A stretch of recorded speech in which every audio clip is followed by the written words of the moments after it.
I'm Dr. Ed Laskowski, co-director of Mayo Clinic Sports Medicine. I have a special interest in population health and wellness. Having served on two President's Councils on Physical Fitness and Sports under two different administrations, one of our main goals was to get the word out and make a difference in our epidemic of obesity and sedentary lifestyle. This is having a significant effect on the country, which is occurring increasingly in a generational fashion. Now is much different than it was in 1980 as far as percentage of people who are inactive, percent of people who are obese. So we're really experiencing a different change here in our culture. And the problem is this is contributing to a lot of disease burden for the United States and actually globally. Incidents of heart disease, type 2 diabetes, hypertension, a lot of diseases associated with obesity and sedentary lifestyle, including increased cancer risk, are on the rise. So one of our main focuses was to make a difference in this epidemic. Is there a medicine for this epidemic? There is, and the medicine is exercise. You may have heard of the American College of Sports Medicine program, Exercise is Medicine. If there was a pill that had all the myriad benefits of exercise and physical activity, it likely would be the best-selling pill in the history of the world. Exercise influences almost every system we have, every body system.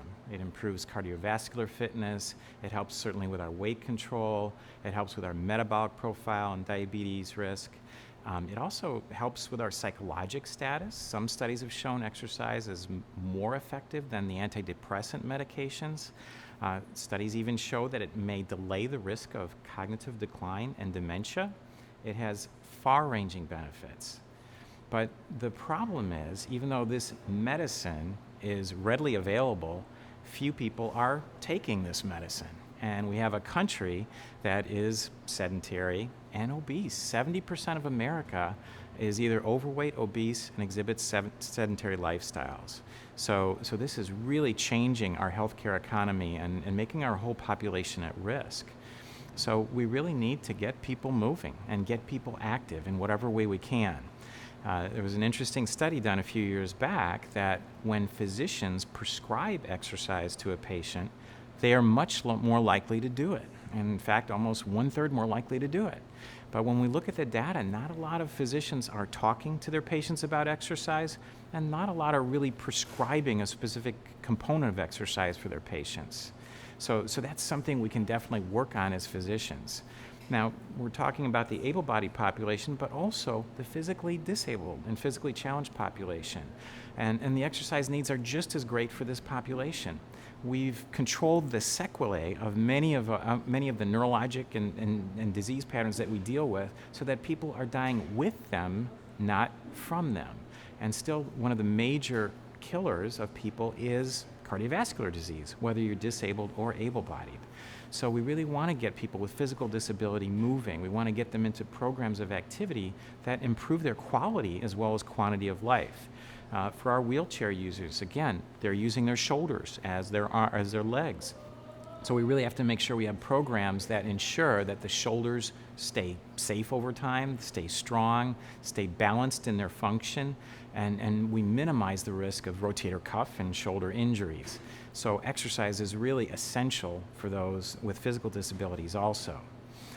The Foundation for Physical Medicine and Rehabilitation has taken some amazing strides in helping to make this easier to prescribe, making it easier for physicians to prescribe exercise. And even to the point of, we talked about that prescription pad, there's a pad that you can order from the Foundation for PM&R, and it's called the treatment for exercise. So again, the studies have found that if we actually sit down with a patient and fill out this pad with them, tell them what exercise we want them to do, how much we want them to do, what kind of exercise we want them to do, they'll be more likely to do it. So the Foundation for PM&R also has a wonderful website, and it's foundationforpmnr.org. And there's a lot of resources on that website that you can use and also that your patients can use to get them into exercise.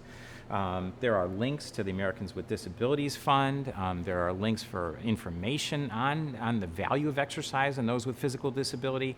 There are tools and toolkits for prescribers of exercise.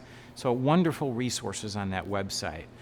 We just want to encourage you to utilize that website, have that as a high priority when you're thinking. It's almost like a vital sign. It should be for our patients. And we think about it. There's a lot of press for those with able-bodied individuals, but just as important with those with physical disability, if not more, because a lot of the limitations that they have, we're going to be less tolerant to the bad effects and the ill effects that we can achieve in our body if we don't exercise and get that physical activity.